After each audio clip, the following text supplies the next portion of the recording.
with a health update on a star and more. This is Wrestling Rambles. My name is John, and you're watching the Wrestling Report. Before we move on, make sure you subscribe to Wrestling Rambles with notifications on, and don't forget to like the video.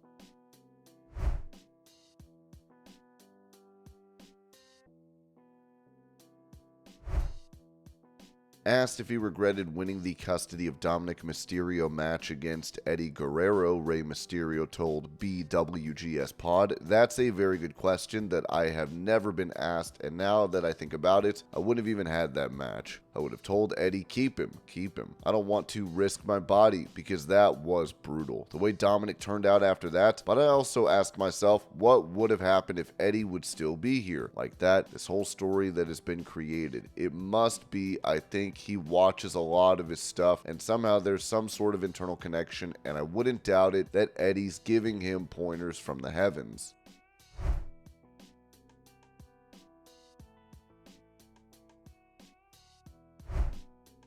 Recalling the finish to his match with Shawn Michaels from WrestleMania 25, The Undertaker noted on his 6 Feet Under podcast, "Only did it once. We practiced it and we could never get it. We just said, F it, we'll do it tomorrow, and we hit it. We tried it 3 times the night before. I missed him every time. We do it in the show and it was perfect."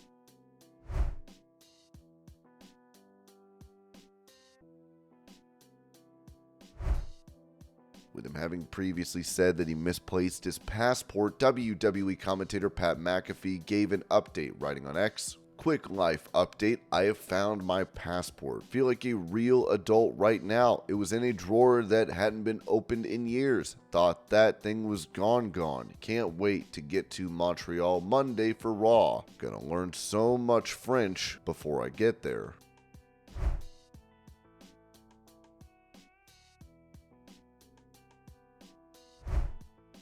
Speaking about having a match for GCW's Bloodsport, Natalya said this to Fightful, "Yeah, I just love that we can all celebrate wrestling this weekend. For me, this is the biggest WrestleMania in WWE history. It's amazing. But when we have WrestleMania, we all come together and celebrate as a family, as a community. I saw so many cool people backstage there. Yeah, it's so cool because Nick really supports the wrestling community, and that is such a cool thing to see. That's how our business has evolved so much. I felt so excited to see Nick there supporting Shayna and Josh Barnett. I actually trained with Shayna and Josh Barnett before Shayna ever even came to WWE. I trained with Josh Barnett many years ago, and he's such a great coach. But it was exciting to be there celebrating wrestling. That's what we're doing this weekend. To me, I love all wrestling. I watch everything, and I think it's important to support our friends and this community, but also lift each other up, because this weekend we're eating. We're eating good."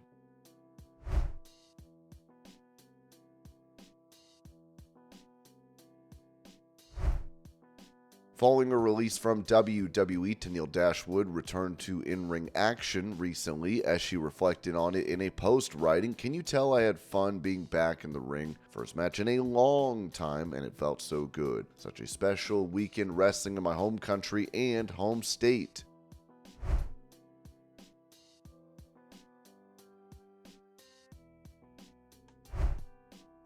Going over a plan for WrestleMania 40 that ended up getting nixed, Fightful Select reported that there was some Trish Stratus and Lita integration in a WrestleMania segment that we're told didn't end up happening.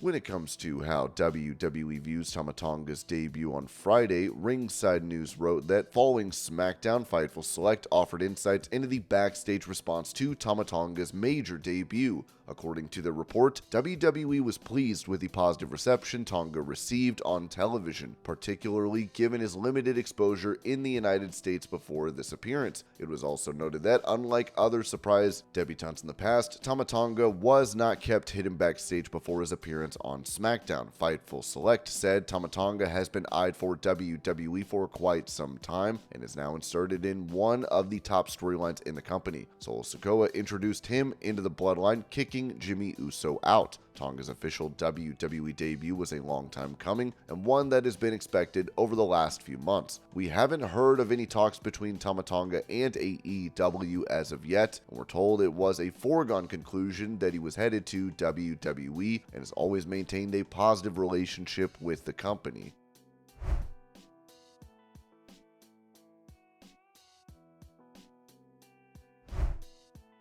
Mentioning which character she would like to cosplay as next in terms of her pro wrestling gear, Jade Cargill told Evan Mack, "I can't give that away because the one that I really want to try right now, hopefully whenever I have that solo, I'm going to do it. So I can't say it, but right now what I do is I try to infuse whatever my fan base says, and I hope it aligns with what I'm trying to do right now. But I love cosplay. I'm just trying to save it for those phenomenal moments so it can go viral, like all my cosplay that I've done for every entrance that I've done at AEW, guys."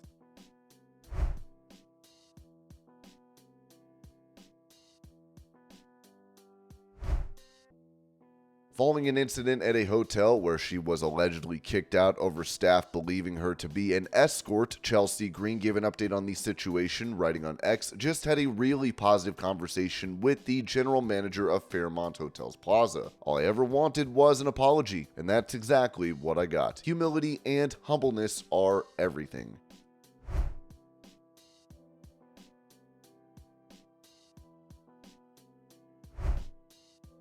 Explaining why he had someone read his AEW contract, Will Ospreay noted this during an interview with RJ City. "In the school system, I didn't find out a lot about myself until after I left, so I wasn't afforded any of the extra time. There were so many things in my education that I really needed help on, and I didn't get that help, and it's not just me, it's a wide bunch of people. So finding out all this about myself, I just want to show people that yeah, I've got autism. I have ADHD as well. I'm super dyslexic. I can't read. I'd have someone read my contract out for me." So it's super embarrassing, man. It really is. But I feel like I've got to the point where I am because of all these things that make me who I am, and I want to inspire people. So a lot of people don't take risks on people that do have autism around my area. I would like to hope that seeing me doing this stuff, it does inspire other people.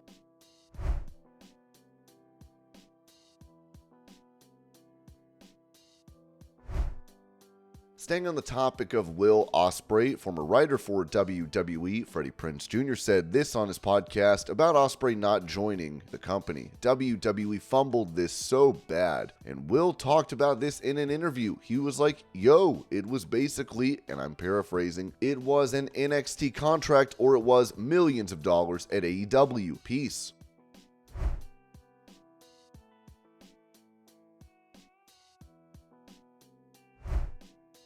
As Matt Riddle ended up losing his New Japan Pro Wrestling World Television title to Zack Sabre Jr., an update was provided on his status with NJPW, as Dave Meltzer said this in the Wrestling Observer. Also, real quick, there were people who thought that because Matt Riddle lost the TV title to Zack Sabre last night, that was it for Matt Riddle. And at least as of right now, Matt Riddle still has bookings in New Japan. They just made the decision to take the title from him.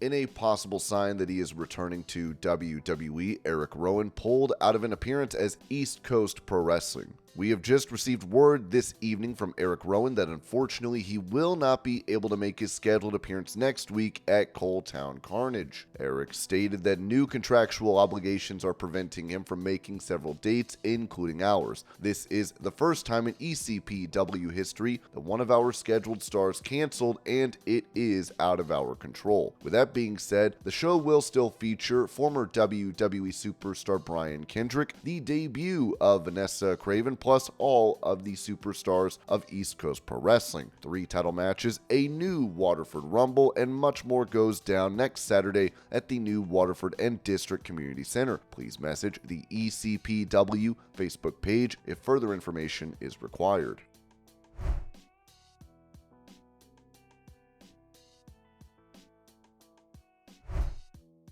Revealing how his health has been dealing with diverticulitis, Kenny Omega said this during a Twitch livestream. Even though I'm very much still dealing with the effects of diverticulitis and diverticulosis, there is this wonderful clinic, Life Med Clinic, over in Baltimore, and they have helped a number of wrestlers. They have done stuff with DDP and DDP Yoga. Their professionals were able to hook me up with a supplement line consisting of the stuff that I need for general gut health and healing peptides. Has helped me feel very good in my day-to-day. Before, I was having one real bad day and one real good day. On streaming days, I would almost stay in bed until 5 p.m. to make sure I could do it. It's something I wanted to do. IV drips, being hydrated, even though it sounds like a strange thing. When it's bad, you don't feel like digesting anything because drinking and eating hurts. With these supplements, a lot of my inflammation has gone down. I'm able to eat properly and drink more fluids without feeling discomfort. Aside from feeling sensitive to the touch, for a quick second I thought, oh my goodness, is it possible I'm able to go back without surgery? Nah. The first time I take someone's double foot stomp, even if it's Marco Stunt or Riho, something is probably going to blow. Even if Dobby walks on my belly, that's a 21-pound cat. As good as I feel right now in my day-to-day and training, once impact starts to get involved or you have to use your core to do heavy lifts, that's when things start to get dangerous. I'm going to have to make sure it's all taken care of. And this was your pro wrestling news update. I hope you're all having a great day. Thank you so much for watching, and I will see y'all later.